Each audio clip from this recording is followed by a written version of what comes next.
En este video hacemos un estudio descriptivo y topográfico del tórax y de su contenido, y de las paredes del abdomen y de la pelvis.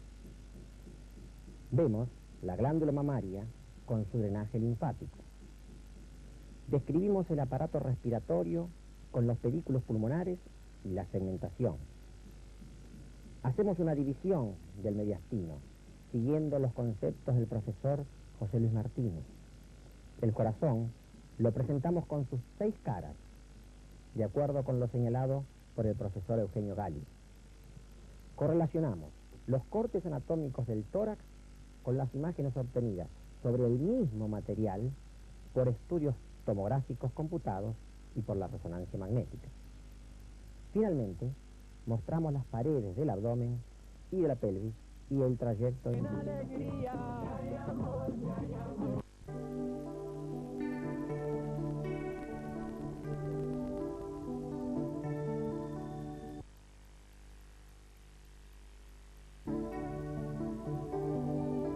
En un corte anteroposterior de la glándula mamaria y de la pared torácica, señalamos desde adelante hacia atrás el pezón, los conductos galactóforos, la glándula mamaria, el tejido celular retromamario, la bolsa serosa retromamaria, la aponeurosis del pectoral mayor, el músculo pectoral menor, los músculos intercostales y el corte de una costilla.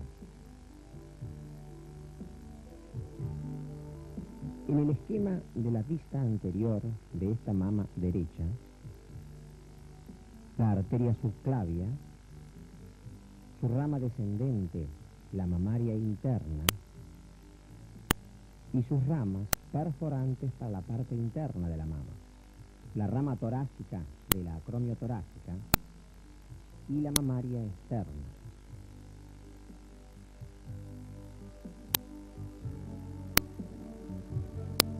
En un preparado de una mama izquierda en su vista anterior, el músculo serrato mayor, el corte del músculo pectoral menor, la sección del músculo pectoral mayor, la glándula mamaria y el tejido celular adiposo, el pezón, la arteria mamaria externa,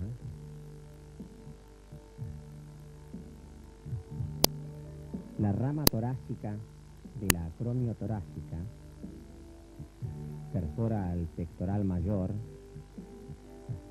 se la ve al levantar la glándula.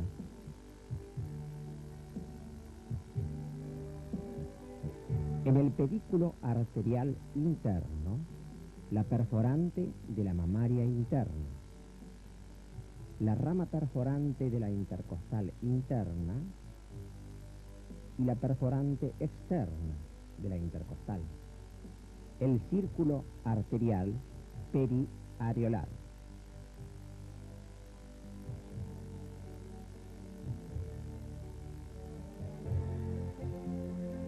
Es de suma importancia conocer el drenaje linfático de la glándula mamaria, desde el pezón hacia la cadena mamaria externa y desde allí al grupo braquial, que los va a llevar al grupo central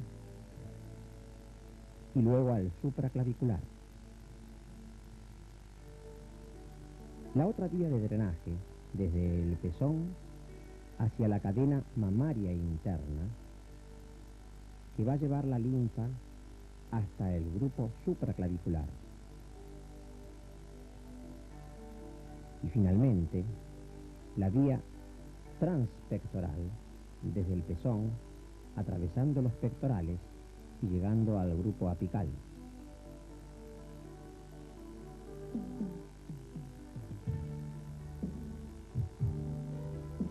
En el esquema del drenaje linfático de la mama derecha, desde el pezón hacia el grupo subescapular, el mamario externo, el grupo braquial, el central y finalmente el grupo apical.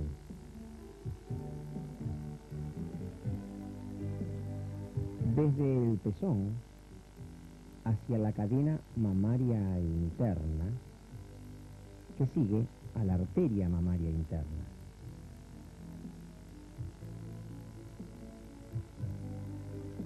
Y desde el pezón, a través de los músculos pectorales, hacia el grupo apical.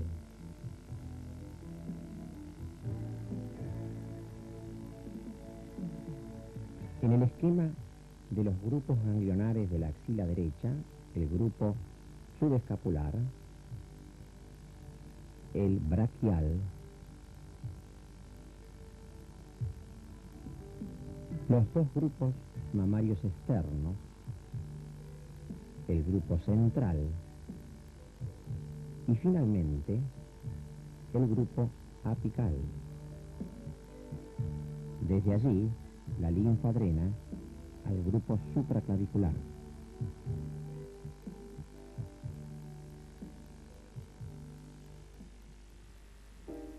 Comenzamos el estudio del tórax evaluando la participación del eje vertebral en su constitución. Aislamos para ello una vértebra dorsal. Preparamos su cuerpo y la rotamos. En la vista derecha, la carilla articular en la apófisis transversa y las hemicarillas articulares sobre el cuerpo vertebral. Completamos su rotación en la vista posterior, en forma central la apófisis espinosa, y en su vista izquierda, la carilla articular destinada al cuello costal, articulación costotransversa, y carillas para la cabeza costal. Estudiemos ahora las costillas. La primer costilla derecha, su extremo anterior, su cara superior, plana, el cuello y cabeza costal. Al rotarla, accedemos al extremo posterior del arco costal, el cuello con la carilla articular y la cabeza con su carilla para los cuerpos vertebrales. En la cara superior detallamos un canal interno, un tubérculo y un segundo canal externo. En ambos canales se ubican elementos vasculares de gran importancia. La vena subclavia, la inserción del músculo escaleno anterior y la arteria subclavia. La arteria pasa por el hiato interescalénico, formado por las inserciones de escaleno anterior y medio, en tanto que la vena subclavia pasa por delante del escaleno anterior. La cuarta costilla, su extremo anterior, su borde superior, que seguimos hasta el extremo posterior o arco posterior. La cabeza costal. Por debajo descubrimos el canal subcostal que ha de albergar a nervio, arteria y vena intercostal. Al rotarla, apreciamos la cara externa de la cuarta costilla. En otra vista, desde el extremo anterior, abordamos su cara interna, la cabeza costal, el cuello y claramente el canal subcostal, que ha de albergar al paquete intercostal. Rotando la costilla, nos queda expuesta su cara externa. Recordemos que estos son huesos planos. La dirección de ella, de arriba hacia abajo y de dentro hacia afuera. Si comparamos primera, cuarta y séptima costilla, apreciaremos la diferencia en la curvatura interna de la primera, cuarta y séptima, que va paulatinamente en aumento desde arriba hacia abajo en la jaula torácica. Articulemos ahora una costilla con el cuerpo vertebral y apófisis transversa.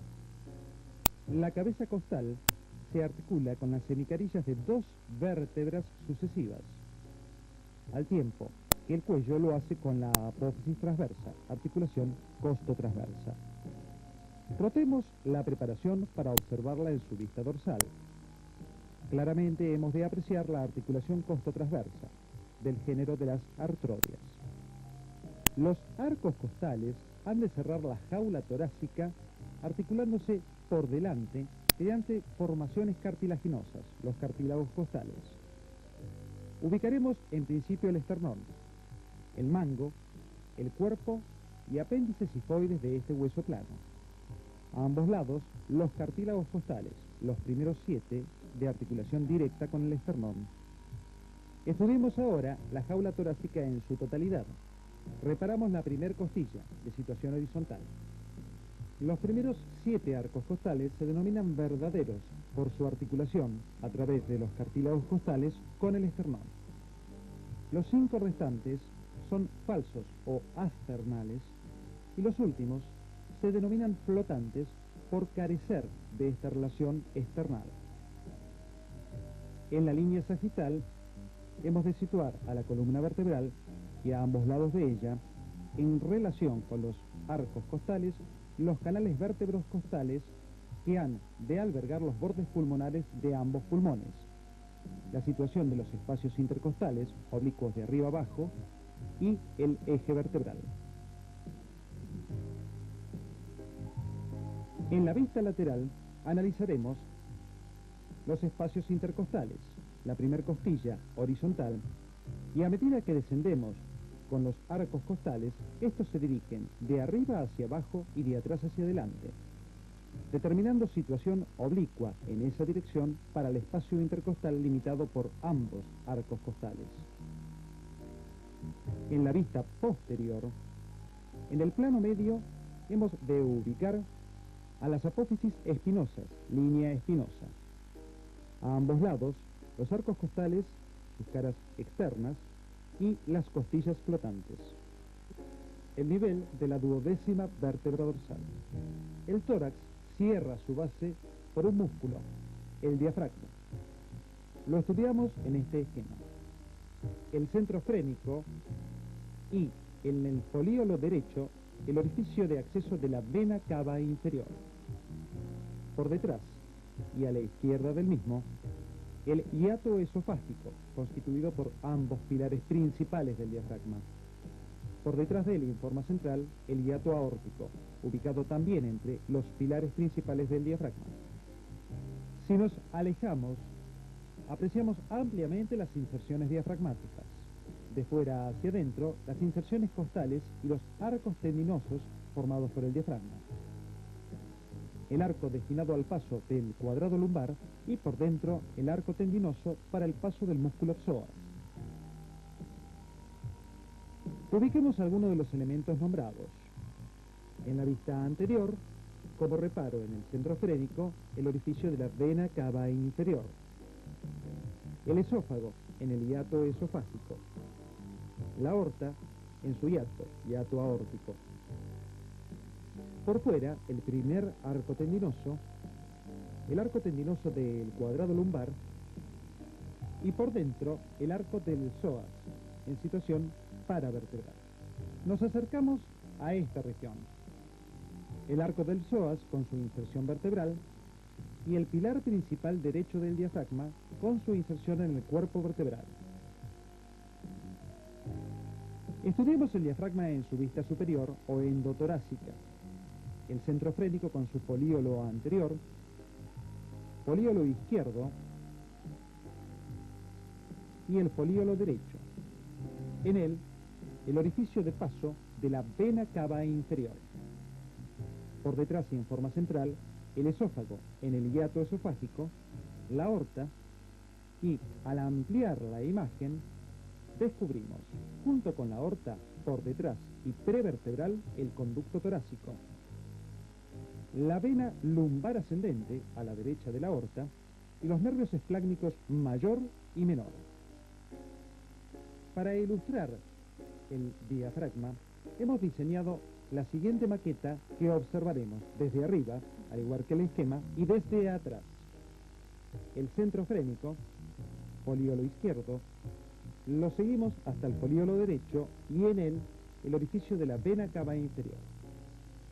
Por detrás, el esófago, el nervio neumogástrico derecho o posterior, las fibras musculares del pilar derecho del diafragma, que junto con el izquierdo constituyen el hiato esofágico, la aorta, el conducto torácico y por fuera del pilar principal los esplácnicos mayor y menor, por fuera del pilar accesorio la cadena simpática. La vista anterior la hemos de estudiar en esta preparación fetal. Como reparo, ubicamos la cavidad torácica. El diafragma constituye su base y por debajo el abdomen. La cúpula derecha del diafragma, habitualmente más elevada que la cúpula izquierda. La celda hepática y en la cúpula izquierda la celda esplénica. Nos acercamos al orificio de la vena cava inferior,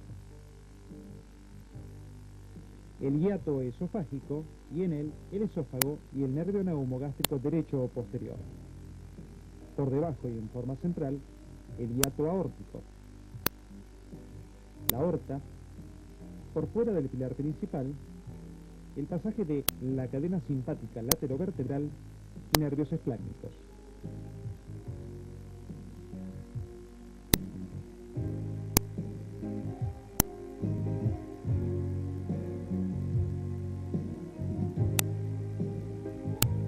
Glándula mamaria, vascularización y drenaje linfático.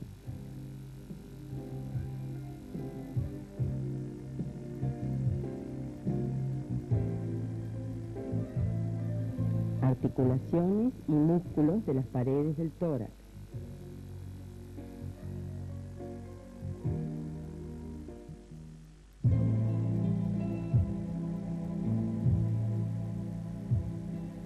Abordamos el estudio del aparato respiratorio. Para ello, hemos de ubicar algunas estructuras de la cavidad endotorácica. En la vista anterior de la maqueta, retiramos el peto externo-condrocostal. Nos acercamos y ubicamos el pulmón derecho. Lo seguimos hasta el diafragma, base del tórax. El pedículo pulmonar derecho. Arriba, el nervio neumogástrico, arteria carótida primitiva y yugular interna. Seguimos al neumogástrico, retroiliar. El esófago y por delante el nervio frénico, preiliar. Lo seguimos hasta el centro frénico. En el hemitórax izquierdo, tomando como reparo el esófago, el nervio neumogástrico izquierdo, la aorta descendente, la relación del callado de la aorta con el bronquio izquierdo, la tráquea y por fuera la cadena laterovertebral simpática, su relación con la aorta y la cara endotorácica del tórax, el espacio intercostal con el paquete vasculonervioso intercostal, el centro frénico y perforando el foliolo derecho, el orificio de la vena cava inferior. Si proyectamos estas estructuras en el ser vivo, hemos de ubicar la proyección de la cúpula pleural derecha. Seguimos el borde anterior pleural, seno costo mediastínico y el seno costo diafragmático pleural derecho. En el pulmón izquierdo, la cúpula pleural, en el espacio supraclavicular, el borde anterior y seno costo mediastínico, la escotadura cardíaca y el seno costo diafragmático. En forma central, la silueta cardíaca. Estudiemos el pulmón derecho en su vista externa. El lóbulo superior, la cisura horizontal o cisura menor y la cisura oblicua o cisura mayor, el lóbulo medio entre ambas cisuras y el lóbulo inferior por debajo y detrás.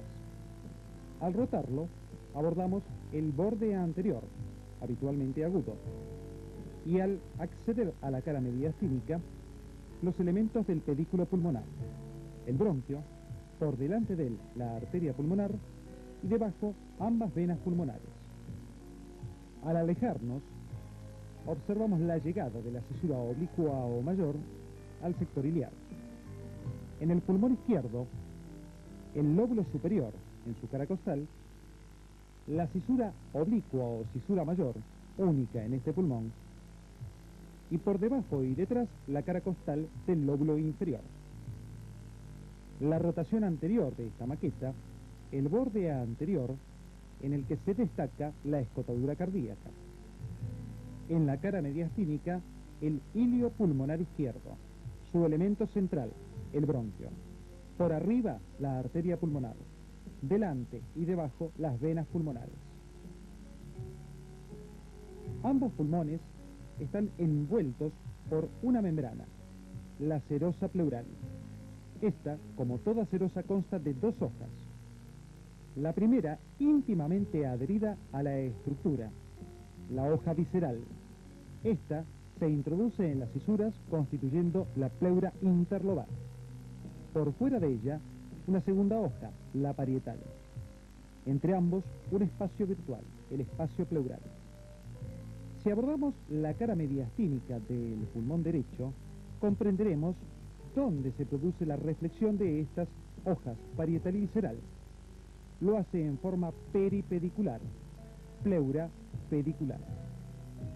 En esa línea, la hoja visceral se refleja sobre sí misma, constituyendo la segunda hoja, la parietal. Cuando se efectúa una punción para acceder a la cavidad pleural, la aguja debe ser introducida por el borde superior de la costilla para evitar dañar el paquete intercostal. En la intimidad del parénquima pulmonar, el árbol tráqueo-bronquial se divide dicotómicamente, originando bronquiolos de tercer orden que han de constituir la segmentación broncopulmonar. Situamos la tráquea, el bronquio fuente izquierdo y bronquio fuente derecho. En el pulmón derecho, el bronquio fuente emite el bronquio del lóbulo superior. En él, tres segmentos broncopulmonares: el segmento apical o superior, el segmento posterior o dorsal y el segmento anterior o ventral. El bronquio del lóbulo medio, con sus segmentos lateral y medial. El bronquio del lóbulo inferior con sus segmentos apical y cuatro basales, uno interno, uno anterior, un tercer segmento externo y, rotando la preparación, el segmento posterior. Distinta es la situación en el pulmón izquierdo. El bronquio del pulmón izquierdo o bronquio fuente, el bronquio del lóbulo superior. En él, el segmento apical y dorsal están reunidos en un único tronco, ápico posterior, y un segmento anterior. El bronquio de la língula, con sus dos segmentos, superior e inferior. Y el bronquio del lóbulo inferior, con un segmento broncopulmonar apical y a nivel de sus segmentos basales, uno lateral, uno ventromedial y uno posterior. La tráquea y bronquios se hallan constituidos por anillos cartilaginosos incompletos abiertos por detrás. Al rotar la maqueta, comprobamos que estos anillos a nivel traqueal y bronquial se cierran mediante músculo liso, el músculo traqueal y bronquial respectivamente. Comparemos lo explicado en la maqueta con una preparación. En ella situamos el bronquio del pulmón derecho, bronquio del lóbulo superior con los segmentos ventral, apical y posterior, bronquio del lóbulo medio con los segmentos medial y lateral, y el bronquio del lóbulo inferior con el apical y los segmentos basales.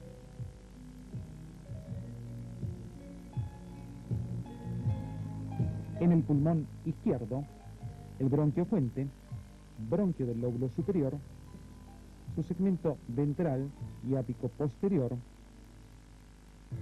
el bronquio de la língula con sus porciones superior e inferior, y el lóbulo inferior con el segmento apical y el basal lateral ventromedial y posterior. Comprendamos ahora la segmentación con una reflexión fetal de un pulmón derecho con polimetacrilato de metilo. El bronquio del lóbulo superior con sus segmentos, bronquio del lóbulo medio y el bronquio del lóbulo inferior. Aplicada similar técnica en el pulmón izquierdo del mismo feto, podremos estudiar la segmentación de este pulmón. En él, el bronquio del lóbulo superior, con su segmentación destinada al lóbulo superior y porción lingular. Por debajo y en diagonal, el bronquio del lóbulo inferior, con el origen de los segmentos basales. Esta técnica, aplicada en un lóbulo inferior de pulmón derecho adulto y complementada con la represión venosa, nos demuestra la realidad de la segmentación broncopulmonar. Cada elemento canalicular es acompañado por la vena pulmonar y arteria pulmonar, dándole individualidad funcional y anatómica a la segmentación broncopulmonar. La ultraestructura del segmento broncopulmonar la estudiaremos en su intimidad. El saco alveolar representa un acúmulo de alvéolos, unidades funcionales respiratorias, a nivel microscópico. A él accede como elemento de la vía aérea el bronquíolo terminal.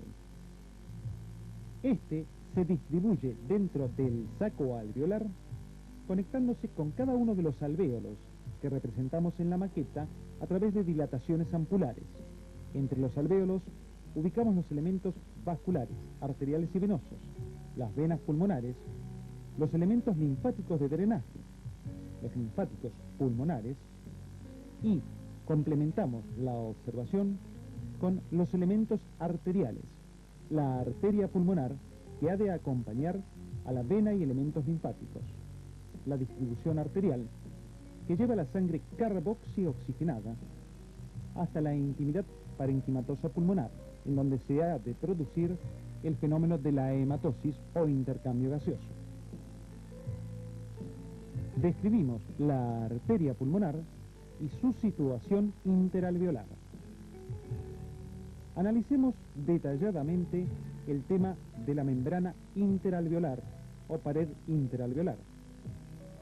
Si representamos esquemáticamente los alvéolos, 4 unidades en este caso, tomamos como referencia el bronquíolo terminal.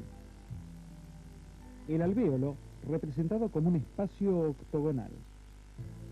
Ubicamos 2 alvéolos contiguos, entre ellos la membrana interalveolar y los elementos arteriales y venosos. La sangre carboxioxigenada accede al capilar arterial a través de la arteria pulmonar. Tomado el oxígeno y eliminado el anhídrido carbónico, retorna oxigenada vía venas pulmonares. Hemos presenciado el fenómeno de la hematosis gaseosa.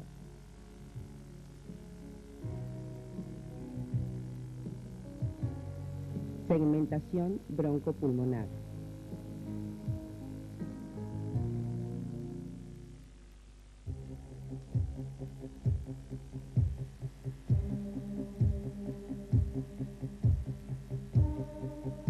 Esquema de la vista anterior del corazón y los grandes vasos.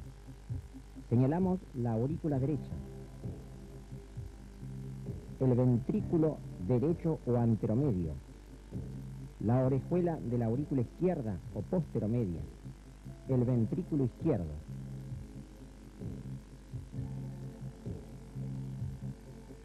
Por debajo, la llegada de la vena cava inferior a la aurícula derecha y por arriba la llegada de la cava superior.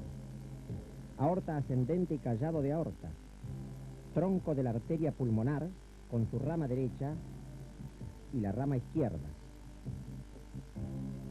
Venas pulmonares izquierda, superior e inferior. Orejuela izquierda, abrazando el nacimiento del tronco de la arteria pulmonar. Orejuela derecha, haciendo lo propio con el nacimiento de la arteria aorta.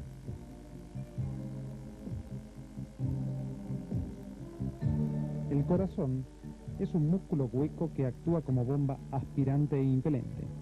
Está constituido por fibras musculares, el miocardio y un esqueleto fibroso.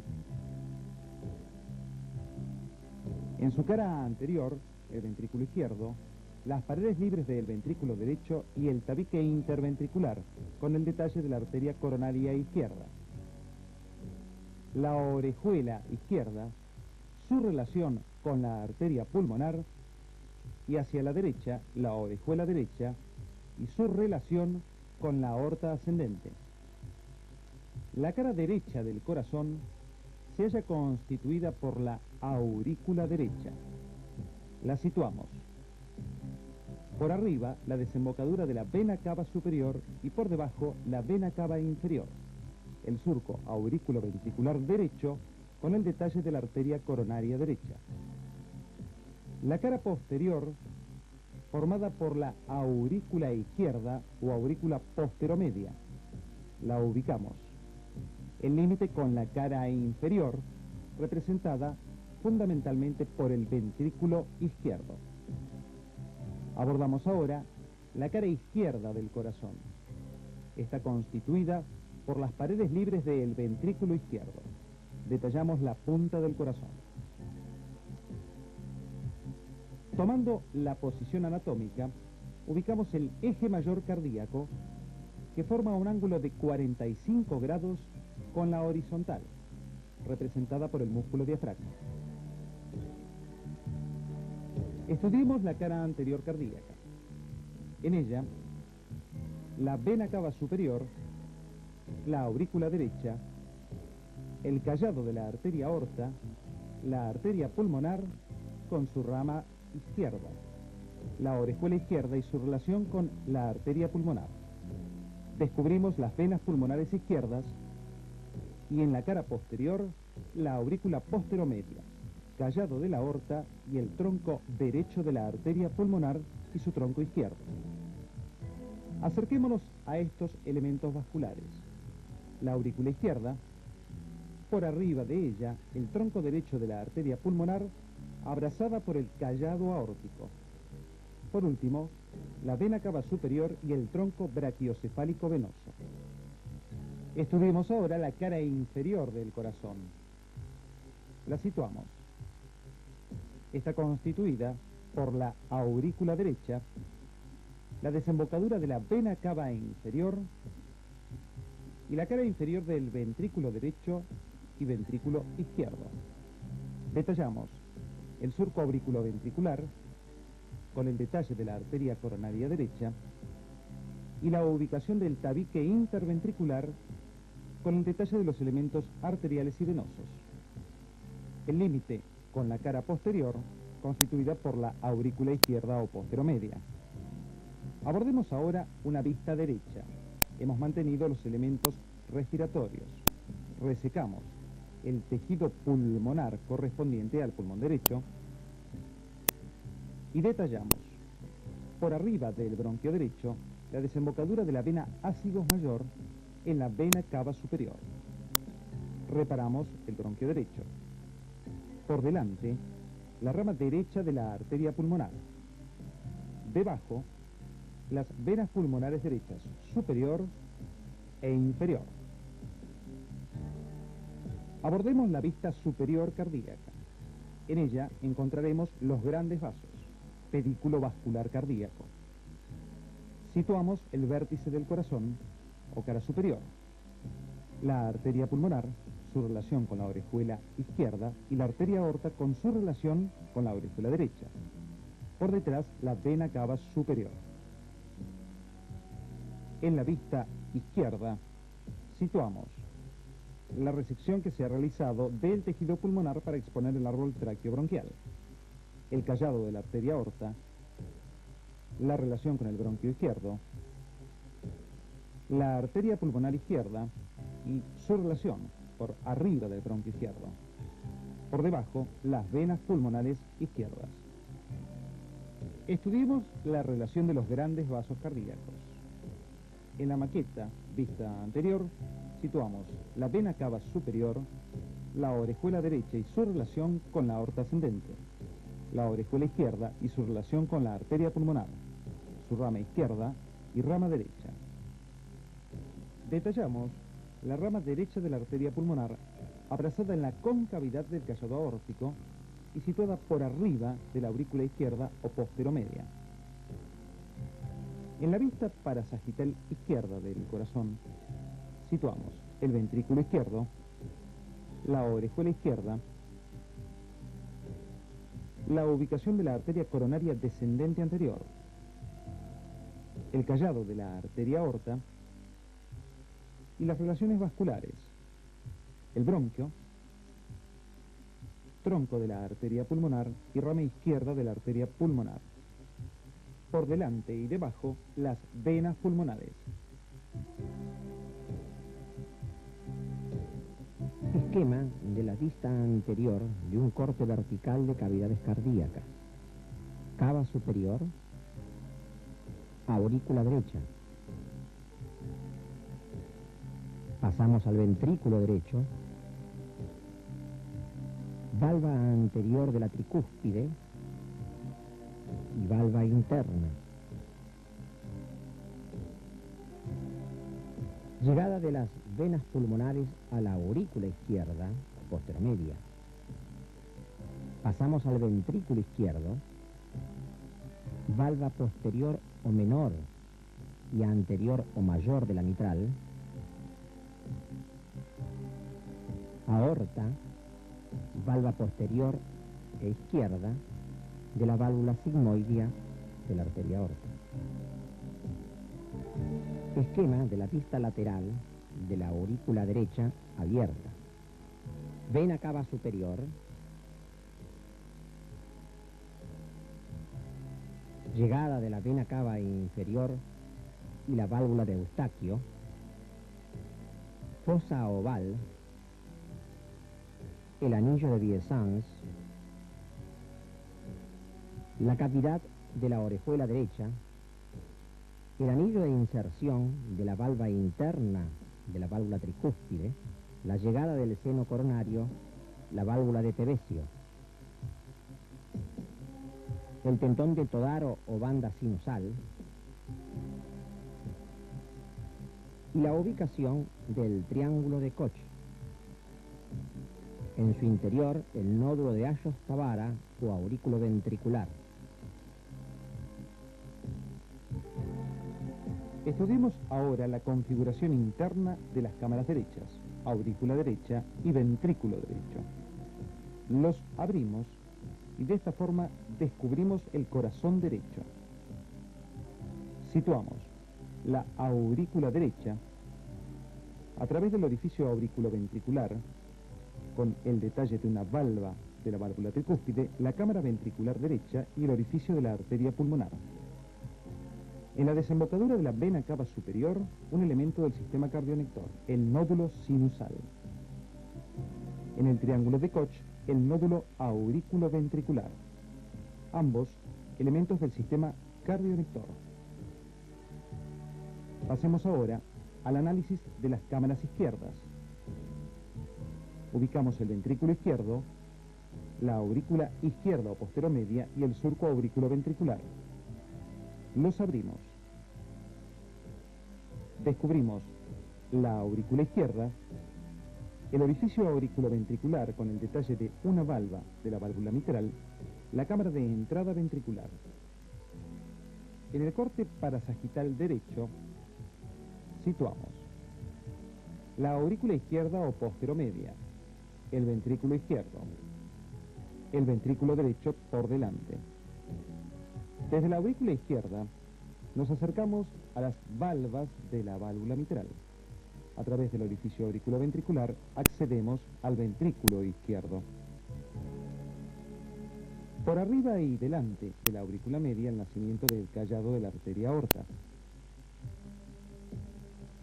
La aurícula izquierda, por arriba y delante el nacimiento de la arteria aorta, y por arriba la arteria pulmonar y el corte de la rama derecha. Por detrás de esta, el bronquio izquierdo seccionado y el esófago por detrás de la aurícula posteromedia. Estudiemos ahora algunos detalles de la válvula tricúspide. Situamos el ventrículo izquierdo, la orejuela izquierda y su relación con la arteria pulmonar. Si abrimos las paredes de la aurícula derecha y del ventrículo derecho, estudiamos la cámara auricular derecha y el pasaje del fluido a la cámara ventricular derecha a través del orificio auriculoventricular. Este orificio se halla provisto de una válvula constituida por 3 valvas, la válvula tricúspide. Sus bordes libres son traccionados hacia la cámara ventricular durante la sístole cardíaca, de manera tal que se impide el prolapso de las valvas, su retroceso hacia las cámaras auriculares, su conexión con las paredes ventriculares a través de las columnas carnosas del corazón.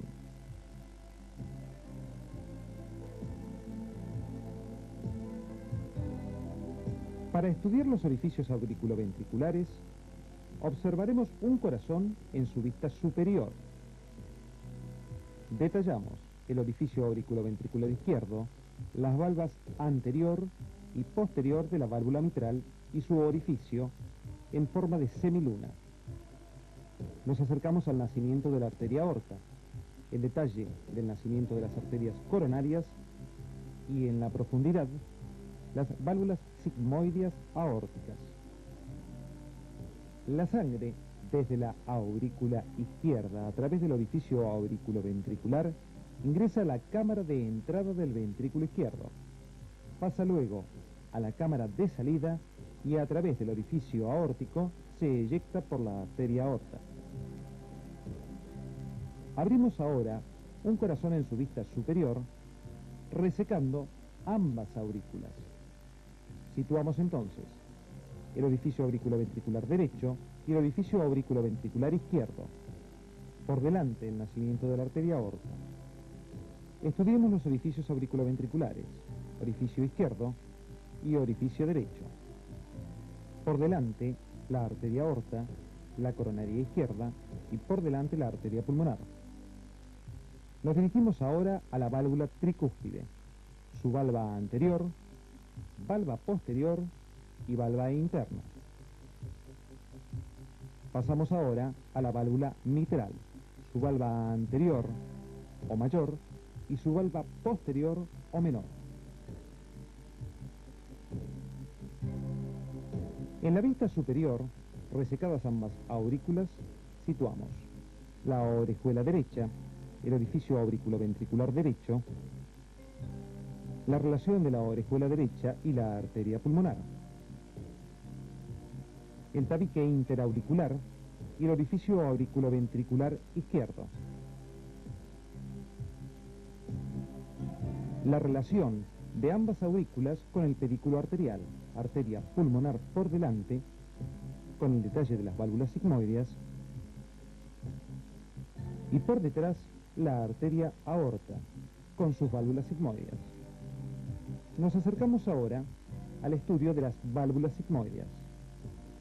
Observándolas en la vista superior, apreciamos claramente la válvula sigmoidea anterior y las posteriores correspondientes a la arteria pulmonar, con su orificio triangular.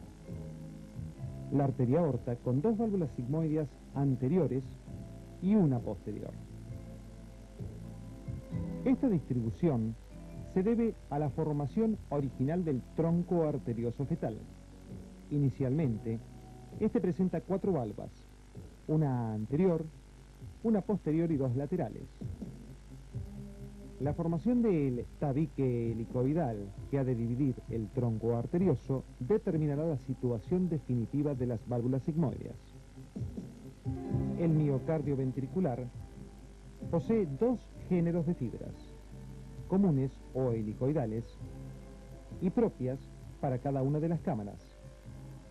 En el ventrículo derecho, las fibras propias son de dirección oblicua.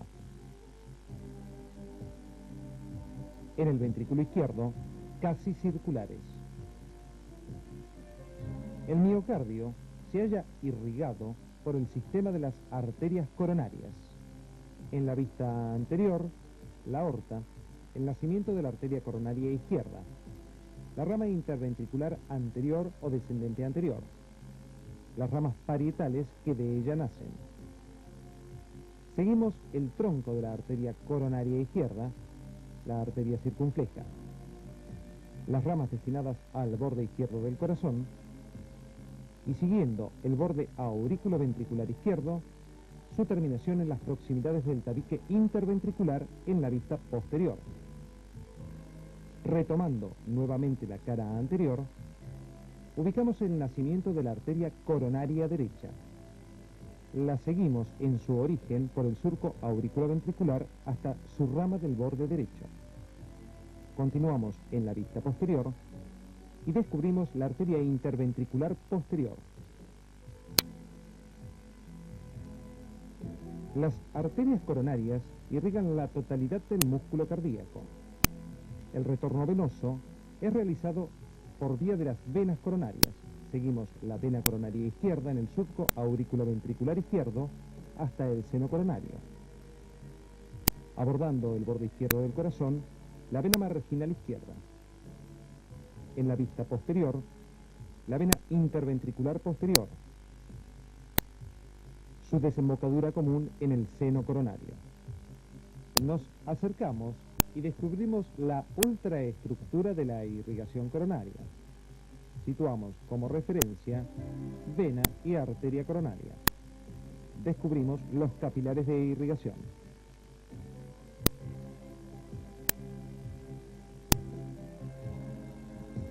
Abordando ahora la vista superior y posterior, situamos la arteria aorta, la arteria coronaria derecha, el sector del tabique interventricular, la arteria coronaria izquierda y seno venoso coronario.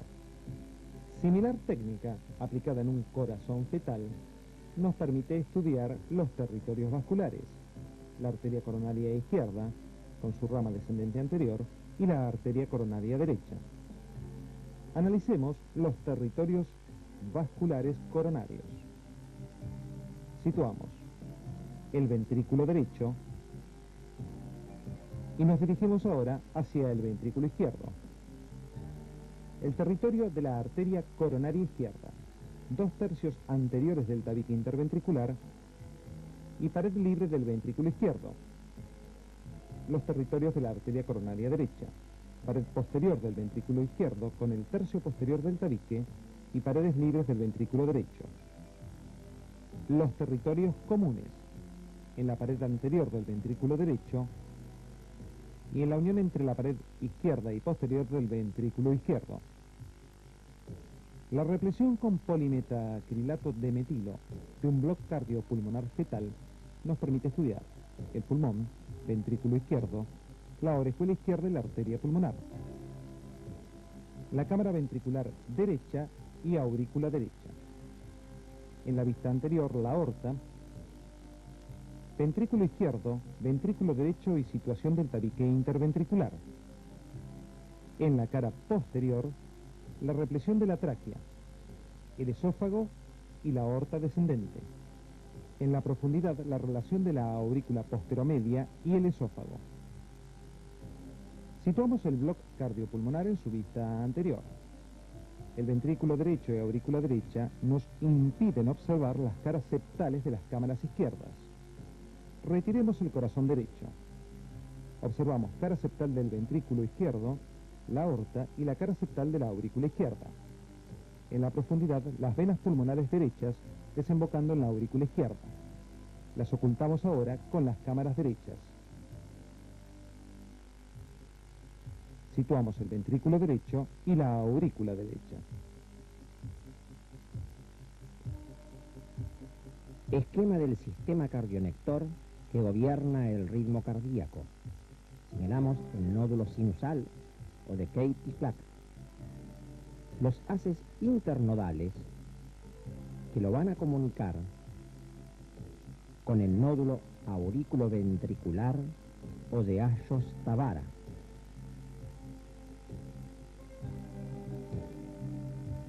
El impulso sigue por el haz de His,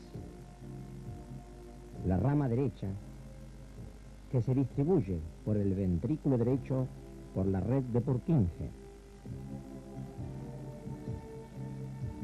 La rama izquierda del haz de His, que llega al ventrículo izquierdo a través de sus arborizaciones.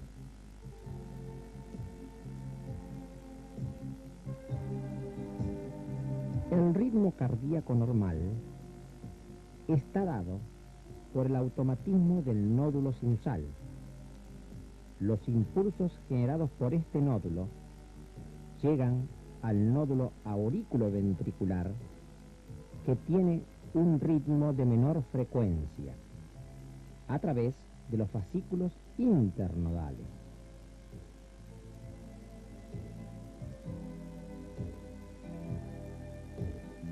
En este esquema del plexo cardíaco, señalamos el nervio neumogástrico derecho o vago, descendiendo.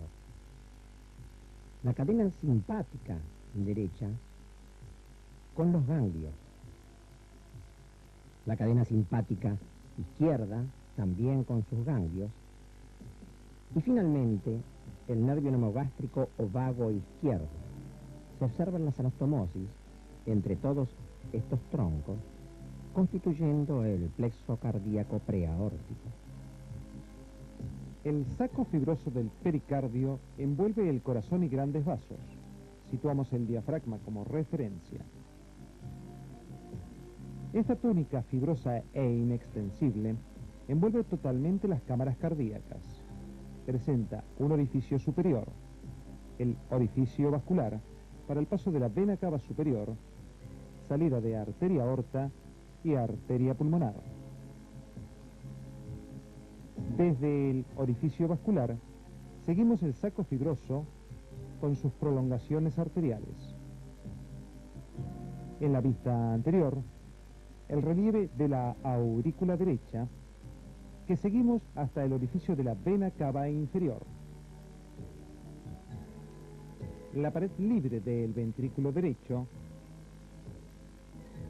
y rotando la preparación, abordamos la cara izquierda del corazón, ventrículo izquierdo cubierto por el saco fibroso, y en la cara posterior descubrimos los orificios de las venas pulmonares y el relieve central correspondiente a la aurícula posteromedia o aurícula izquierda. Situamos el corazón en posición anatómica. Hemos de retirar a continuación el saco fibroso del pericardio. Descubriremos de esta manera la serosa pericárdica. Como toda serosa, presentan dos hojas, una parietal íntimamente adherida a la cara profunda del saco fibroso del pericardio. Estudiamos la prolongación sobre la arteria aorta, arteria pulmonar. A continuación, procedemos a retirar la hoja parietal de la serosa pericárdica. De esta manera, descubrimos por debajo de ella la hoja visceral de la serosa. Ubicamos la mano ahora en un espacio virtual que transformamos en real, la cavidad pericárdica.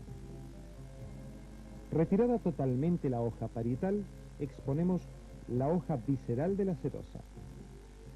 Estudiamos su comportamiento con los elementos vasculares, la prolongación sobre la arteria aorta, de qué manera salta hacia la arteria pulmonar y su conducta sobre la orejuela izquierda.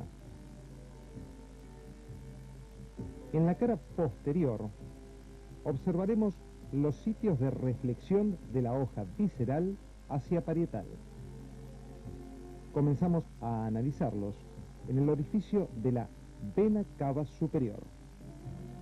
Ambas hojas se reflejan, dejando desprovisto de pericardio al sector de la vena cava superior.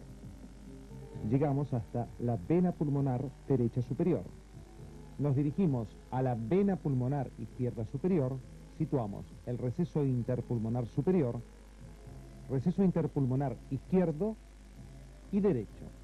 A la manera de mochila, sobre la cara posterior de la aurícula izquierda, el fondo de saco de Haller. Lo reparamos. De esta manera, sobre la cara posterior de la aurícula izquierda, exponemos el meso del corazón. Continuamos ahora la línea de reflexión desde la vena pulmonar derecha e inferior hasta la vena cava inferior. Ubicamos los recesos de la vena cava inferior.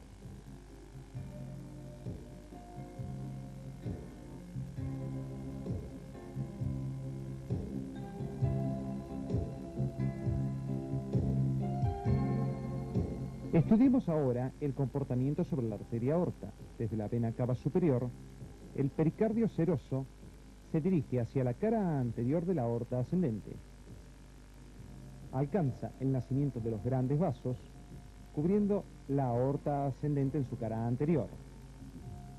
Se dirige luego hacia el tronco de la arteria pulmonar.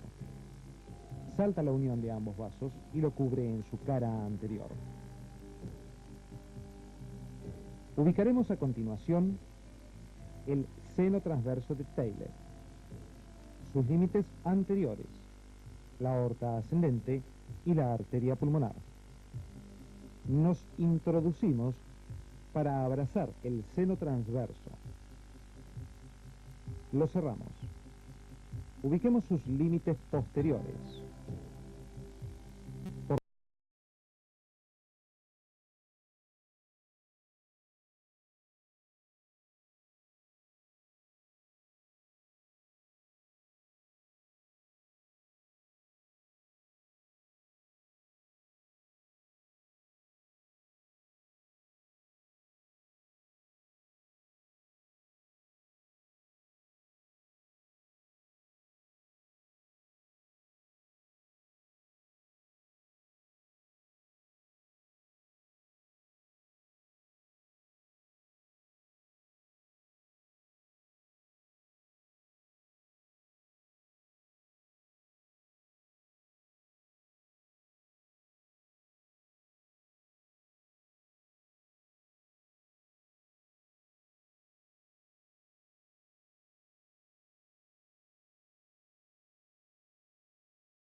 y todos los planos de la profundidad hacia la superficie.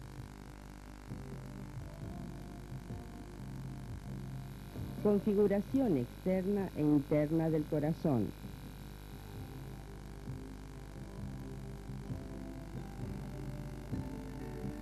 Sistema cardionector.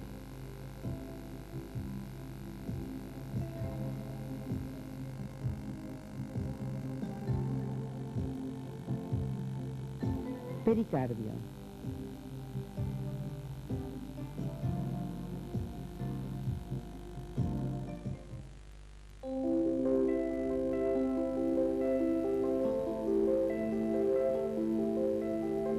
Comenzaremos ubicando los elementos del mediastino en esta maqueta fetal. Al acercarnos a la cavidad torácica, situamos el diafragma, el ventrículo izquierdo, el ventrículo derecho y la aurícula derecha. La vena cava superior, la arteria aorta ascendente y la arteria pulmonar. El nervio frénico izquierdo que seguimos hasta el diafragma. El nervio neumogástrico izquierdo, su relación con el callado de la aorta, y el nervio recurrente izquierdo. El neumogástrico derecho y el nervio recurrente derecho. Nos acercamos ahora y descubrimos el nervio frénico, su relación con el pulmón izquierdo y el ventrículo izquierdo. El nervio neumogástrico izquierdo, que se sitúa por detrás del pedículo pulmonar. En la vista derecha, el nervio frénico derecho, pasando por delante del pedículo pulmonar, entre el pulmón derecho y la aurícula derecha, y el nervio neumogástrico derecho, dirigiéndose por detrás del pedículo pulmonar. En la preparación fetal situamos el pulmón derecho, el corazón con el ventrículo derecho y ventrículo izquierdo. Nos dirigimos a la orejuela derecha, su relación con la arteria aorta y la vena cava superior. La orejuela izquierda y su relación con la arteria pulmonar. Acompañamos la aorta ascendente y callado con los grandes vasos y descubrimos por detrás y paravertebral la aorta descendente. El nervio neumogástrico izquierdo emitiendo el nervio recurrente. Laterovertebral, la cadena simpática y el nacimiento de los nervios intercostales.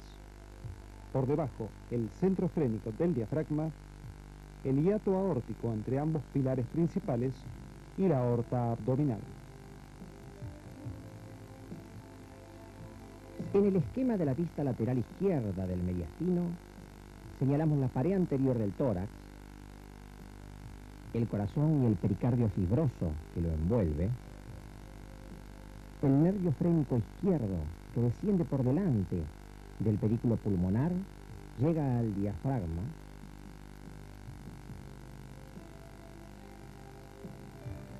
la cava superior, la arteria aorta con el plexo preaórtico, el nervio neumogástrico izquierdo por detrás del pedículo pulmonar, el nervio recurrente, la rama izquierda de la arteria pulmonar por encima del bronquio izquierdo, y por debajo y por delante las dos venas pulmonares izquierdas, la aorta descendente, la hemiácigos superior izquierda y la hemiácigos inferior izquierda, el paquete intercostal y el simpático torácico con sus ganglios. En la vista izquierda de la maqueta del corazón vemos su relación posterior, el esófago en verde, que contacta con la aurícula izquierda o posteromedia. El mediastino es dividido desde el punto de vista anatomoquirúrgico en 9 espacios por 4 planos, 2 verticales, uno anterior que pasa por la cara anterior del corazón y otro posterior por detrás del esófago, y 2 horizontales, el superior sobre el callado de la aorta y el inferior por debajo de la llegada de las venas pulmonares inferiores. En el preparado de mediastino en su vista izquierda señalamos el pulmón, el corazón, la aorta, el esófago, la pulmonar izquierda, las venas pulmonares izquierdas, la aorta ascendente, callado y aorta descendente, el esófago,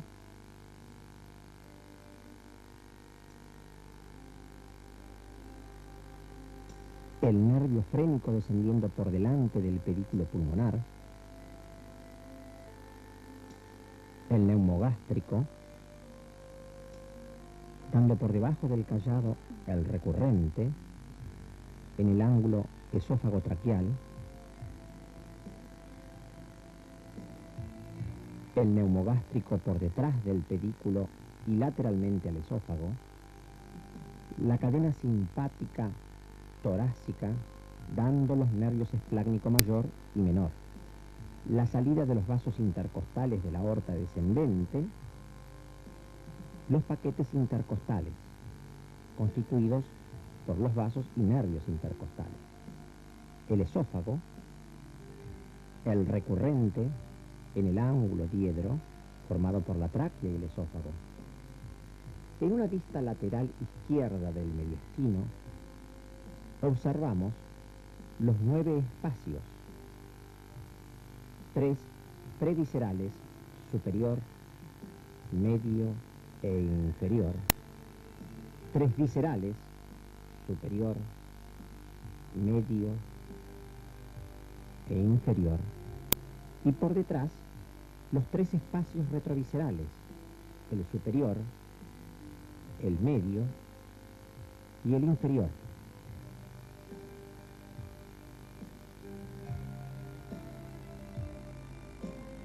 En este preparado hemos quitado el corazón, vemos la tráquea, la división bronquial, las venas pulmonares, la arteria pulmonar, la división de las arterias pulmonares, el esófago, la aorta, la cadena simpática torácica con sus ganglios, los paquetes intercostales.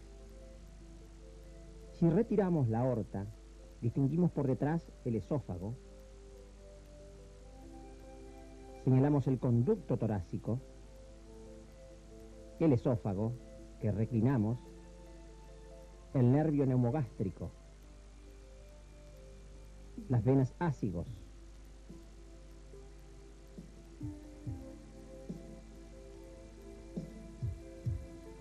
en esta vista esquemática del mediastino derecho, la pared anterior costal, el corazón,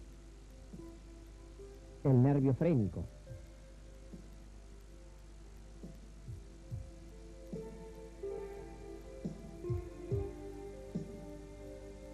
En una aproximación, la arteria pulmonar,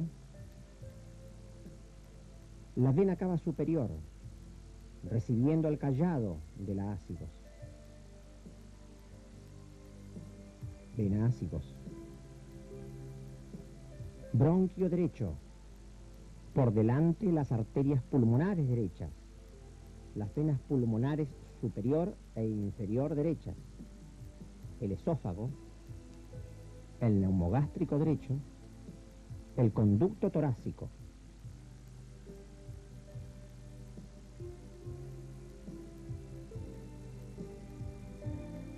En este preparado de mediastino, vista derecha, señalamos el corazón, el nervio frénico, la aorta ascendente, la cava superior llegando a la aurícula derecha, la cava inferior,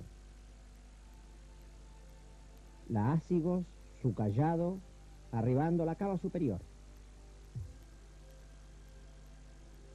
Acercándonos, la división bronquial derecha, por delante la rama derecha de la arteria pulmonar, la vena pulmonar superior derecha y la inferior, el esófago, el nervio neumogástrico derecho, que se hace posterior, la vena ácigos, el simpático.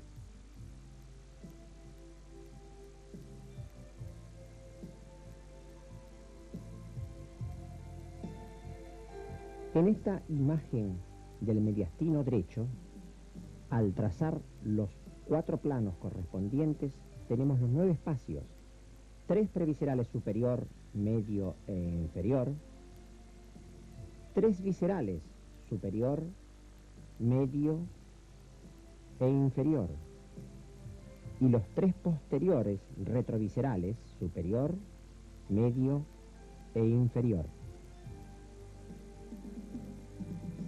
En este preparado hemos resecado el peto externo condrocostal.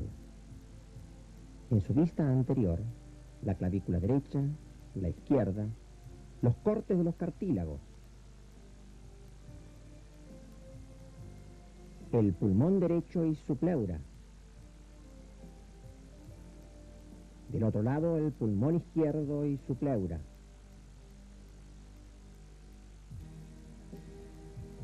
La arteria mamaria interna y la vena mamaria interna. Del otro lado, la arteria mamaria interna y la vena mamaria interna. El pericardio fibroso recubriendo a la vena cava, la orejuela auricular derecha, la vena cava superior, el nacimiento de la aorta, el tronco de la arteria pulmonar. En la profundidad, a la derecha el nervio frénico y a la izquierda el mismo nervio, frénico izquierdo.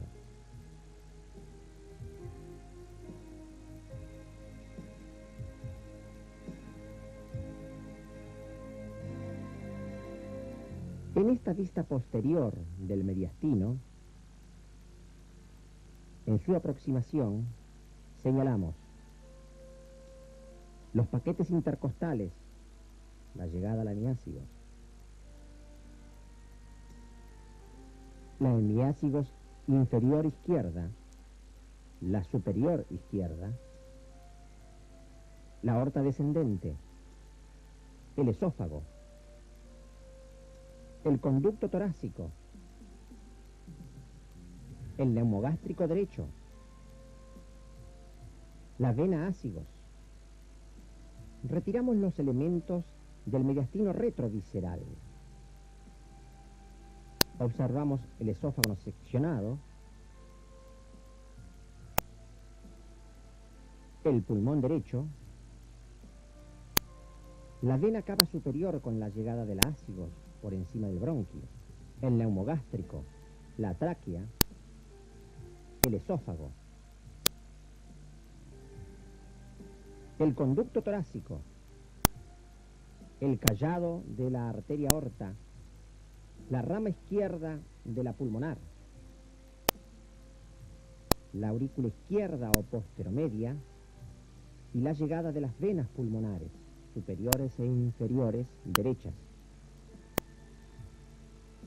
En este preparado del mediastino retrovisceral, representado ya en los esquemas, señalamos el conducto torácico. En una aproximación, distinguimos su relación con el esófago.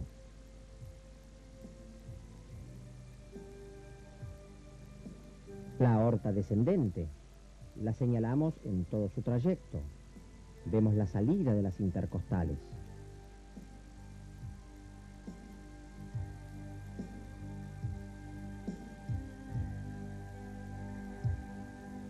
El paquete intercostal. Vena intercostal llegando a la vena ácigos.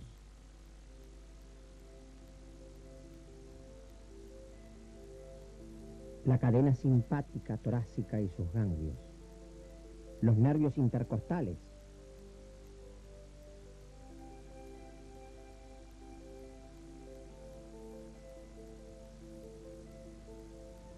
En una aproximación, los nervios esplácnicos.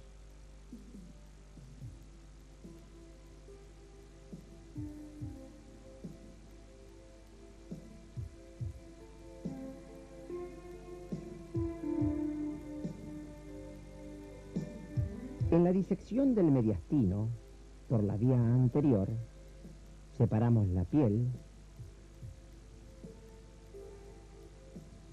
región mamaria, levantamos el tejido celular subcutáneo, nos quedan expuestos los pectorales mayores,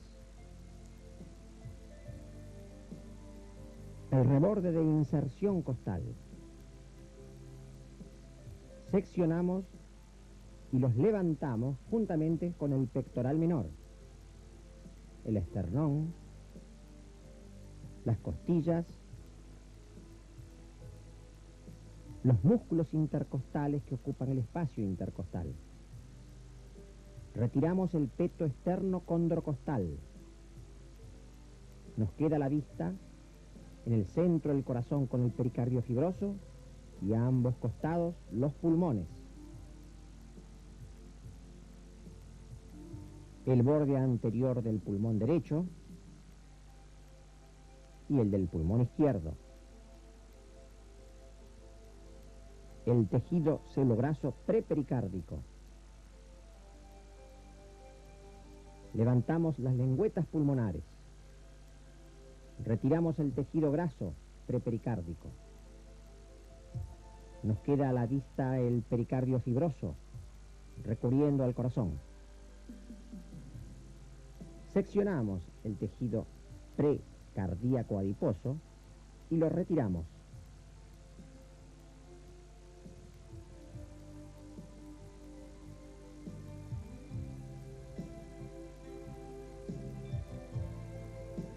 Pulmón derecho, en contacto con la aurícula derecha, pulmón izquierdo y su relación con el ventrículo izquierdo. Cara superior pediculada, cara inferior diafragmática, ventrículo anteromedio o derecho. Al incidir el pericardio fibroso, separamos sus hojas. El pericardio parietal queda unido al fibroso y queda al descubierto el pericardio seroso recurriendo al corazón.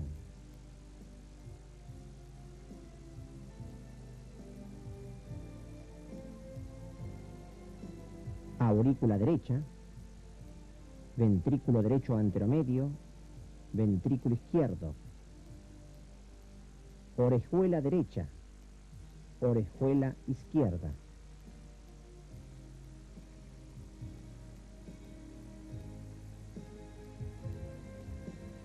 Hacemos un acercamiento y señalamos la cava superior, la aurícula derecha, la aorta ascendente en relación con la orejuela derecha, nacimiento de la aorta ascendente, el tronco de la arteria pulmonar y su relación con la orejuela izquierda.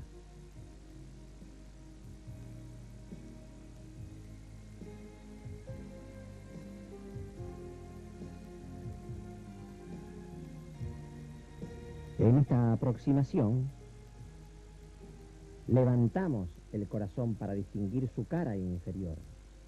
Aurícula derecha, ventrículo derecho anteromedio, ventrículo izquierdo, las tres cavidades integrando la cara inferior del corazón.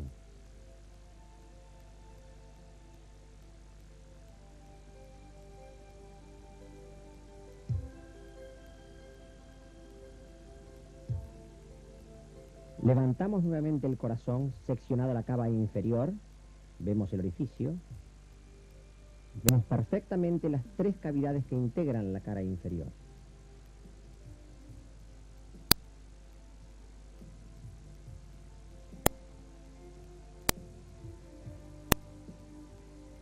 Seccionamos la vena cava superior, más medialmente la aorta ascendente,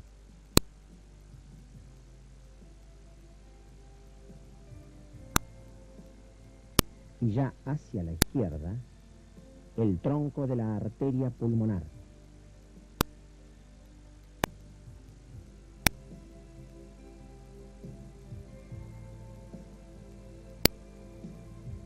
Habiendo seccionado las venas pulmonares, retiramos de esta manera el corazón y nos quedan precisamente las venas pulmonares derechas, las venas pulmonares izquierdas, la vena cava inferior y el orificio de la vena cava superior, la aorta ascendente y el tronco de la arteria pulmonar. Al incidir el pericardio posterior y luego separar sus labios, aparece la cara anterior del esófago, que es la relación posterior de la aurícula izquierda o posteromedia.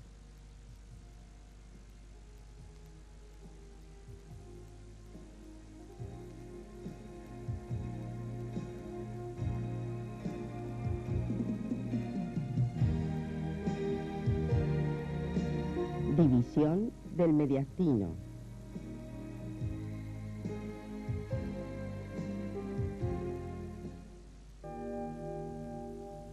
Estudiaremos los cortes horizontales del tórax y su correspondencia con los efectuados al mismo nivel por tomografía axial computada y resonancia magnética. En la vista inferior de este corte efectuado a nivel de los grandes vasos distinguimos el cuerpo de la cuarta vértebra torácica, la médula espinal en el canal medular, el arco posterior de la costilla, lateralmente los cortes de las costillas, por delante el esternón, el pulmón izquierdo, la cisura interlobar, el pulmón derecho, el tronco venoso brachiocefálico, la cava superior, la arteria subclavia, la carótida primitiva e izquierda, el tronco arterial brachiocefálico, la tráquea, el esófago. En el detalle, observaremos los nervios,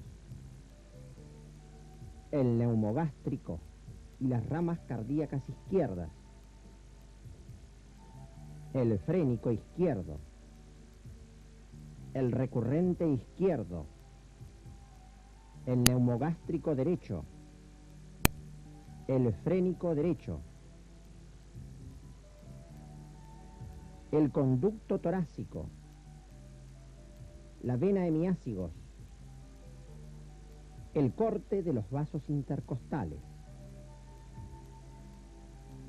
En idéntico nivel, sobre el mismo espécimen anatómico, se efectuó la tomografía axial computada, cuya imagen hacemos coincidir. Vemos en el centro los grandes vasos y lateralmente los campos pulmonares. Superponemos ahora una resonancia magnética nuclear horizontal del mismo preparado anatómico. En el siguiente corte distinguimos el cuerpo de la quinta vértebra torácica, el conducto medular, el arco costal, los cortes de las costillas, el esternón, cartílago costal, pulmón izquierdo, lóbulo superior, cisura interlobar, lóbulo inferior, pulmón derecho, lóbulo superior, cisura interlobar, lóbulo inferior, el corte del callado de la aorta, porción ascendente y descendente, la vena cava superior, la bifurcación traqueal, el bronquio izquierdo y en el detalle el bronquio derecho, el esófago. Señalamos ahora los nervios, el frénico izquierdo, el neumogástrico izquierdo, el nervio recurrente izquierdo. Del otro lado, el nervio neumogástrico derecho, el frénico derecho y los ganglios linfáticos parabronquiales, la ácigos, el conducto torácico y lateralmente los cortes de los vasos intercostales. Al mismo nivel, efectuamos la correspondencia con la tomografía axial computada que hacemos coincidir en la imagen. En el centro los vasos y lateralmente las imágenes pulmonares. Luego, la resonancia magnética, donde distinguimos en el centro la imagen del callado de la aorta.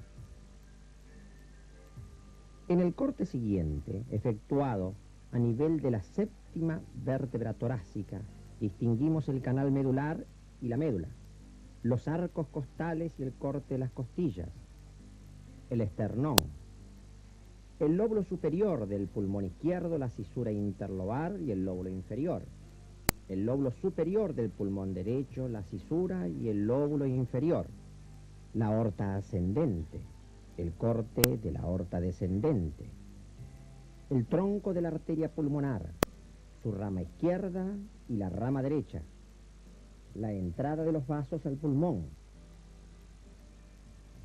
la vena cava superior, el bronquio izquierdo.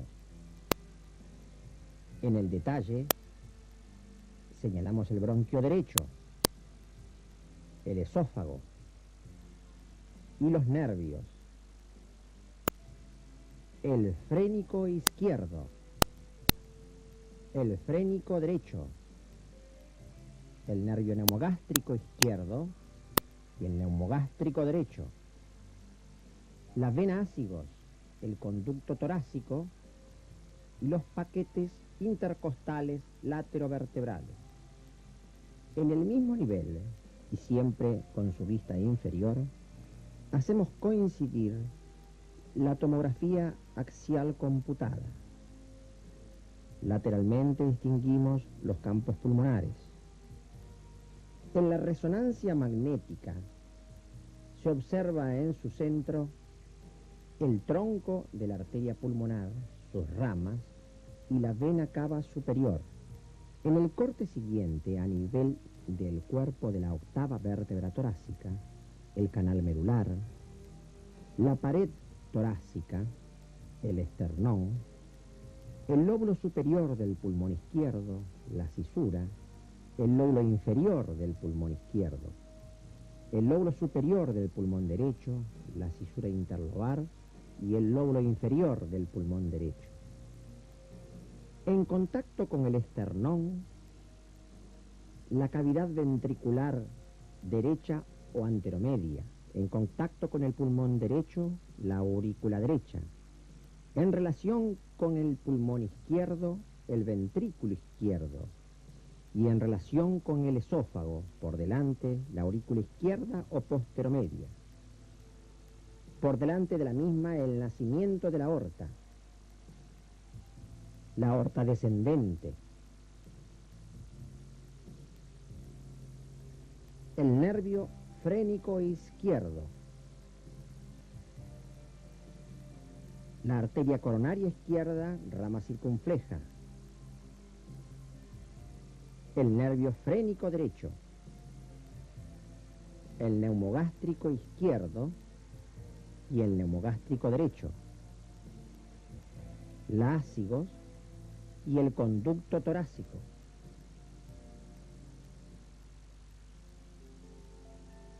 En el mismo nivel, en su vista inferior, la tomografía axial computada, la imagen central del corazón, rodeada lateralmente por los pulmones. En la imagen de la resonancia magnética superpuesta, observamos el nacimiento de la aorta y por detrás la imagen alargada de la aurícula izquierda. En el corte de la novena vértebra torácica, la señalamos, el canal medular, la pared torácica, por delante el esternón,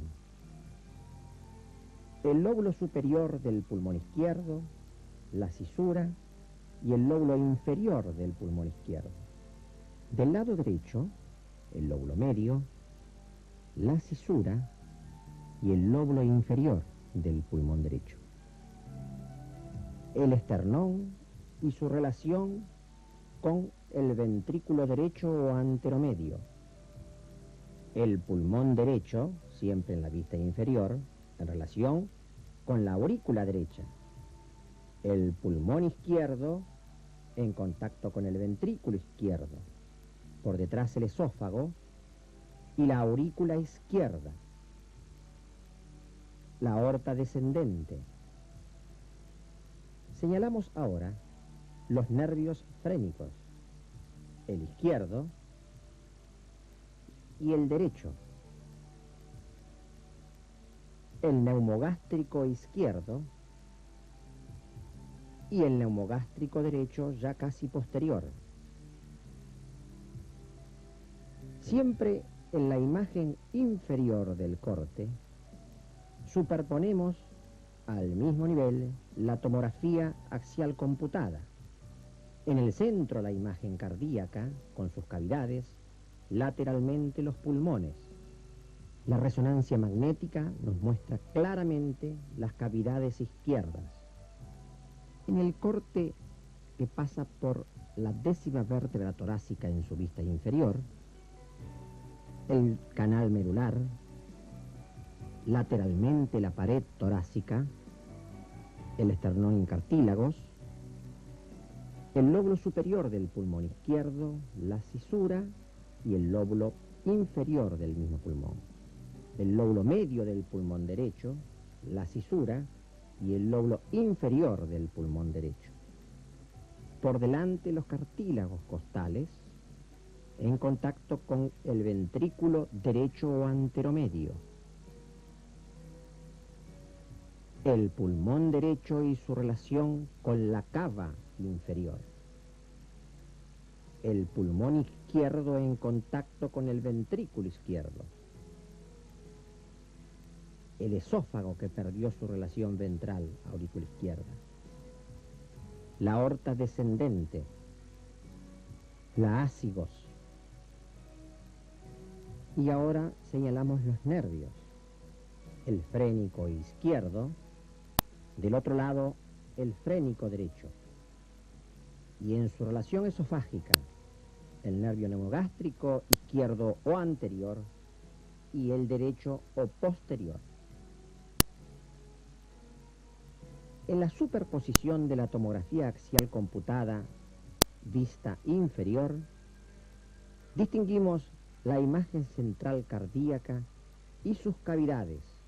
Lateralmente se observan las imágenes pulmonares. En la resonancia magnética, superpuesta, las cavidades izquierdas. En un corte sagital, efectuado por resonancia magnética, por detrás, los cuerpos vertebrales. La aorta descendente. El ventrículo izquierdo. La aurícula izquierda. Por delante el ventrículo derecho y el nacimiento del tronco de la arteria pulmonar.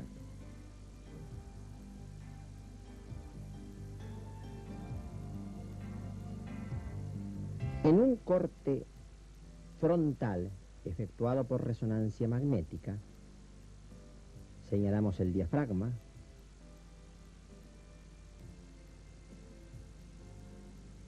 el pulmón derecho, su relación con la aurícula derecha, la llegada de la cava superior y de la cava inferior, el ventrículo derecho, el ventrículo izquierdo, el nacimiento de la aorta, el callado de la aorta.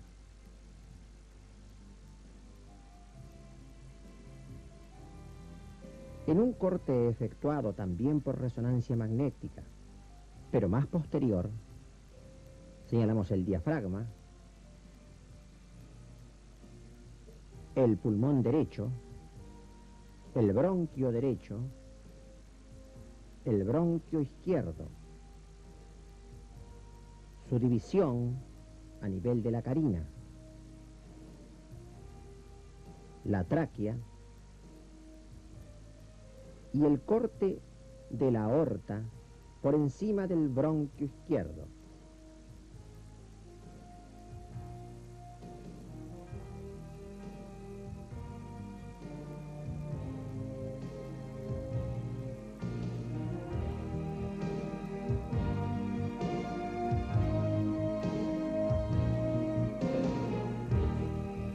Ubicación de las estructuras en los cortes del tórax.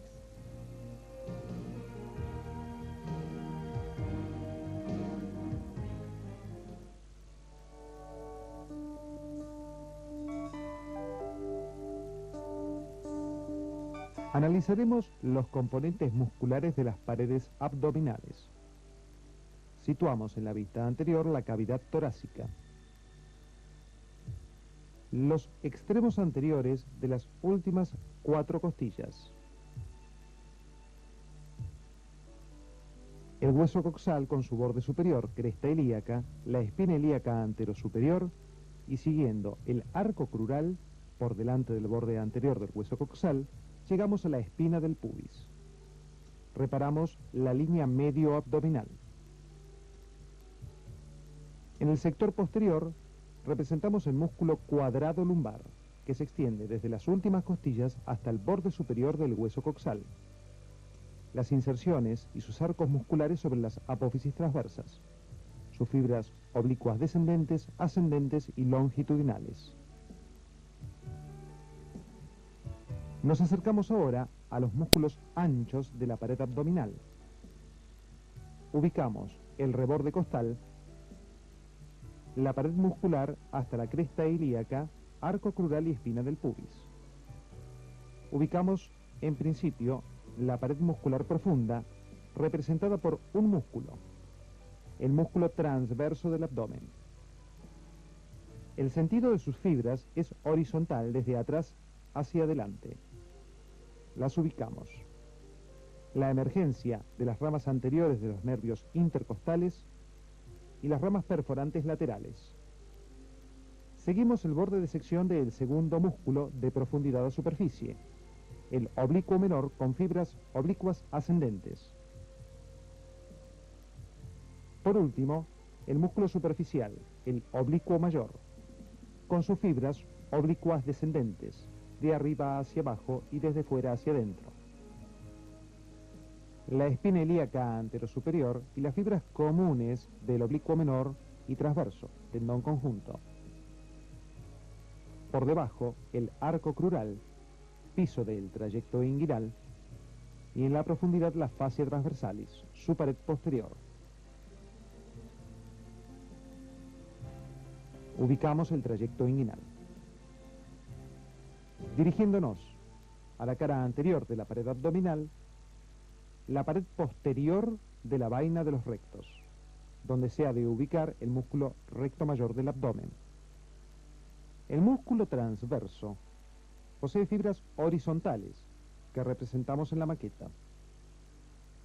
El oblicuo menor, fibras oblicuas ascendentes, de abajo hacia arriba. Y el oblicuo mayor, fibras oblicuas descendentes desde arriba hacia abajo. Representan los planos musculares del abdomen. En el corte transversal de las paredes abdominales, apenas por debajo del ombligo, situamos el recto anterior mayor. Por fuera, el músculo oblicuo mayor, oblicuo menor, y por dentro, en la profundidad, el transverso del abdomen. Estudiemos ahora la vaina de los músculos rectos, en los 2/3 superiores del abdomen. Situamos en posición anatómica el corte, el recto anterior mayor del abdomen, y en su cara posterior la arteria y venas epigástricas. Por detrás, la fascia transversalis. Y por último, grasa preperitoneal. El músculo transverso, que en los 2/3 superiores envía sus fibras por detrás del recto anterior, constituyendo la hoja posterior de la vaina. El músculo oblicuo menor, que al llegar con su aponeurosis anterior al borde externo de los músculos rectos, se divide en 2 hojas. Una se fusiona con la del músculo transverso, para luego fusionarse en la línea alba. La otra se dirige por delante del músculo recto anterior y constituye la hoja anterior de la vaina de los rectos. Por último, el músculo oblicuo mayor, mediante su aponeurosis anterior, se fusiona con la hoja anterior del músculo oblicuo menor, reforzando la vaina de los rectos en su pared anterior. Veamos qué ocurre con la vaina de los rectos en el tercio inferior del abdomen, donde el comportamiento aponeurótico es distinto. Los músculos rectos mayores del abdomen mantienen igual situación. Las aponeurosis han tomado distinta conducta. Por detrás solo queda la fascia transversalis. Las aponeurosis anteriores discurren por delante de los músculos rectos. El músculo transverso, el músculo oblicuo menor y el músculo oblicuo mayor envían sus aponeurosis anteriores para constituir la hoja anterior de la vaina de los rectos. Si realizamos un corte a nivel suprapubiano, encontraremos el músculo recto anterior mayor del abdomen y por delante de él el músculo piramidal. Su compartimento formado por una división de las fibras correspondientes a la aponeurosis anterior del oblicuo menor. Analicemos la vaina de los rectos en la maqueta. En los 2 tercios superiores situamos la hoja posterior de la vaina de los rectos. En el tercio inferior, la hoja anterior. En los 2 tercios superiores identificamos los nervios intercostales, sus ramos perforantes, la arteria epigástrica y venas epigástricas en la hoja posterior de la vaina de los rectos. Llegamos al límite entre los 2 tercios superiores y el inferior. El músculo oblicuo menor con su aponeurosis anterior, con una hoja anterior y una hoja posterior. Por detrás, el músculo transverso. Ubicamos el nivel del arco de Douglas. En el tercio inferior, la aponeurosis anterior del músculo transverso, músculo oblicuo menor y músculo oblicuo mayor, que constituyen la hoja anterior de la vaina de los rectos. Nos alejamos y en la vista panorámica situamos el nivel del arco de Douglas, unión de los 2 tercios superiores con el tercio inferior de la vaina de los rectos. La pared posterior en los 2 tercios superiores que no existe en el tercio inferior a partir del arco de Douglas. Insertemos ahora el músculo recto anterior mayor del abdomen desde el apéndice sifoides hasta alcanzar la espina del pubis. Estudiemos las relaciones de la vaina con el músculo colocado. Situamos los vientres musculares e interdigitaciones tendinosas del recto anterior mayor. A nivel del arco de Douglas, en sus 2 tercios superiores, la hoja anterior y posterior de la vaina. En la hoja posterior, la aponeurosis anterior del transverso y hoja posterior del oblicuo menor. La hoja anterior del oblicuo menor que se ha de fusionar con la aponeurosis del oblicuo mayor. En el tercio inferior, el oblicuo mayor, oblicuo menor y transverso pasan por delante del músculo recto anterior, quedando desnuda su cara posterior. Reparamos el transverso, oblicuo menor y oblicuo mayor en sus aponeurosis anteriores. Ubicado ahora el músculo recto anterior, partimos del arco de Douglas. En los 2 tercios superiores, la cara posterior del músculo recto anterior cubierta por la aponeurosis, desnuda en el tercio inferior. Por delante, el tercio inferior con sus vainas aponeuróticas. En la vista anterior, detallamos los ramos perforantes anteriores de los nervios intercostales. Los acompañamos hasta el borde externo del músculo recto anterior mayor del abdomen derecho que ubicamos en la maqueta. En el sector lateral, sobre el músculo transverso, los ramos perforantes laterales intercostales. Estudiemos ahora las paredes abdominales en una preparación anatómica. Observamos el abdomen en su vista anterior. Reparamos la línea media o sagital. El tejido célulo-adiposo subcutáneo que hemos de reclinar conjuntamente con la aponeurosis de recubrimiento del músculo oblicuo mayor del abdomen. Lo reclinamos. Situamos la hoja anterior de la vaina de los rectos. Hacia afuera, las fibras del músculo oblicuo mayor. Su sentido, oblicuas de arriba a abajo y de fuera hacia adentro. La inserción en la espina ilíaca anterosuperior, la tomamos y reclinamos el cuerpo muscular. Ubicamos el reborde costal y la inserción del músculo oblicuo menor del abdomen, sus fibras oblicuas ascendentes de abajo hacia arriba. Lo seccionamos y al reclinarlo descubrimos las fibras horizontales correspondientes al músculo transverso del abdomen. El detalle de los ramos perforantes intercostales, accediendo al borde externo de la vaina de los rectos.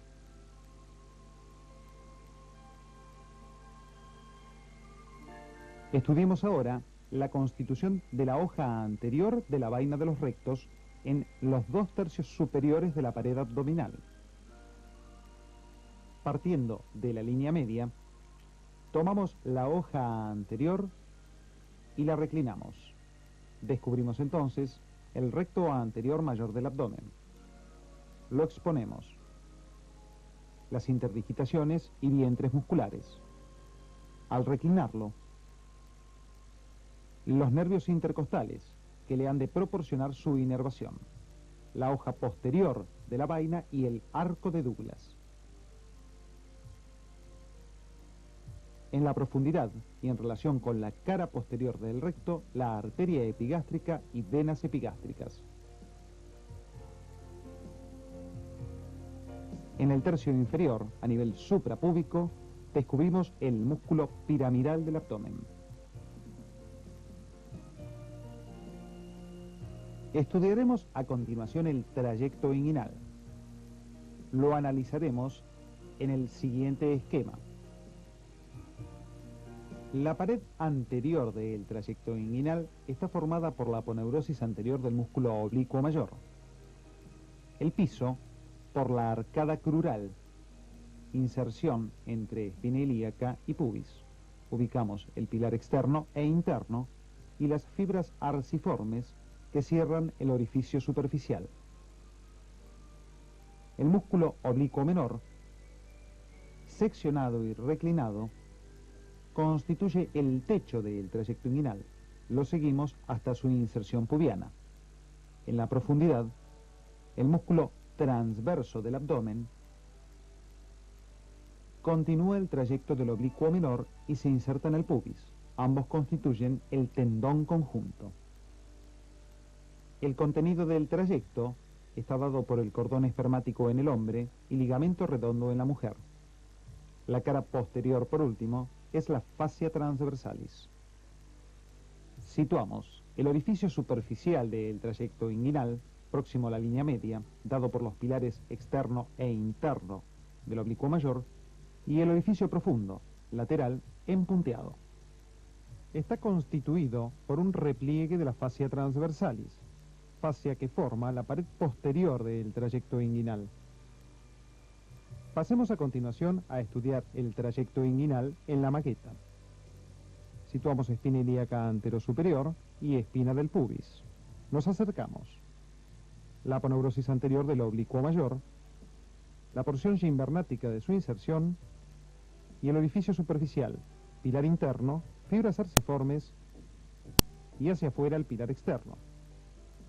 Retiramos la pared anterior del trayecto inguinal.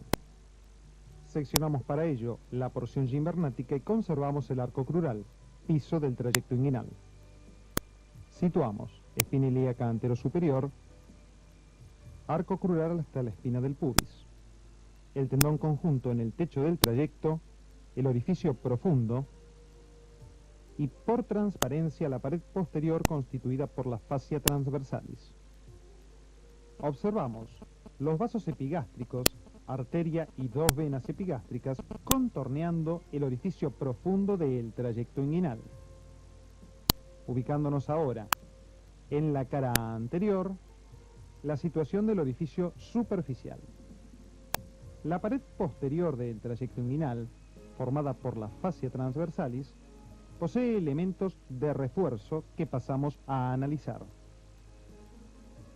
Ubicamos la espina ilíaca anterosuperior, el arco crural que seguimos hasta la inserción en la espina del pubis, el ligamento de Gimbernat,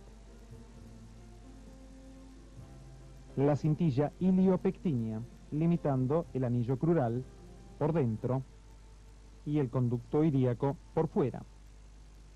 Situamos ahora el recto anterior mayor del abdomen, el tendón conjunto, la fascia transversalis, el ligamento de Henle y el ligamento de Hesselbach, que constituyen refuerzos de la fascia transversalis. Por último, el orificio profundo del trayecto inguinal. Este orificio está reforzado por debajo por el ligamento de Hesselbach y por arriba por las fibras del tendón conjunto. El contenido del trayecto inguinal es diferente en el hombre y en la mujer.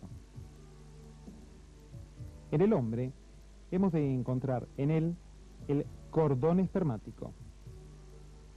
En la mujer se haya constituido su contenido por el ligamento redondo. Pasaremos ahora a estudiar el trayecto inguinal en la preparación anatómica. Observamos el trayecto inguinal derecho, la inserción de la aponeurosis anterior del oblicuo mayor, el orificio superficial con el pilar externo, desprendiéndose de él las fibras arciformes que seguimos hasta el pilar interno. Ambos pilares limitan lateralmente el orificio. En la profundidad, el pilar posterior o ligamento de Coles, que se dirige a la espina ilíaca del lado opuesto. Situamos el orificio superficial, el cordón espermático y la rama genital del génito crural. Retiramos la aponeurosis anterior del oblicuo mayor, sacando de esta manera la pared anterior del trayecto. Hemos desinsertado el pilar interno. Ubicamos el trayecto en su totalidad. Reclinamos ahora la rama genital del nervio oblicuo menor, que acompaña al cordón espermático. Los reclinamos. De esta manera exponemos el tendón conjunto, techo del trayecto inguinal, la arcada crural, piso del trayecto inguinal, y en el fondo la fascia transversalis, su pared posterior. Llegamos al orificio profundo e identificamos la arteria epigástrica y venas epigástricas. Nos introducimos en el orificio profundo del trayecto inguinal. Reparamos la arteria epigástrica. Los vasos epigástricos constituyen un refuerzo del orificio profundo del trayecto inguinal. Pasemos a continuación al estudio de la pelvis ósea. Situamos el eje vertebral en la porción lumbar, la cara anterior del sacro, que constituye la pared posterior de la pelvis ósea, las paredes laterales formadas por los huesos coxales, del que señalamos las porciones ilíacas. Ubicamos la rama iliopubiana y el pubis que cierra por delante la pelvis. Situamos el estrecho superior de la pelvis, que hemos de ubicar por arriba del plano formado por las líneas innominadas. En la profundidad, el estrecho inferior de la pelvis, por debajo del plano bi-innominado. Pasemos ahora a la vista lateral. Situamos la pelvis en la vista lateral izquierda, por arriba el eje vertebral, siguiendo la cresta ilíaca, borde superior del hueso coxal, observamos la cara posterior, la columna sacrocoxígea, la fosa ilíaca externa, la espina ilíaca anterosuperior y en el centro la cavidad cotiloidea destinada a la cabeza femoral. Por delante, la sínfisis pubiana. Proyectemos ahora la situación del sacro y del coxis que constituyen la pared posterior de la pelvis y se ven afectados por los movimientos de nutación y contranutación. Al desarticular un hueso coxal, estudiamos la cara anterior del sacro, cóncava hacia adelante, la articulación sacroilíaca, la fosa ilíaca interna, la línea innominada que seguimos hasta el pubis. ubicamos el agujero obturador, por delante el pubis, por detrás el isquion y el vértice del coxis. En la vista lateral ubicaremos pelvimétricamente los diámetros anteroposteriores. Dos son de importancia. El promonto retropubiano de 10,5 centímetros de longitud y el promonto subpubiano de 12 centímetros de longitud. Ambos diámetros de importancia en los mecanismos del parto normal.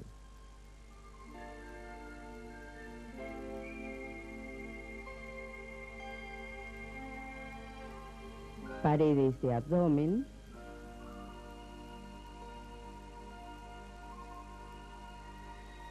trayecto inguinal,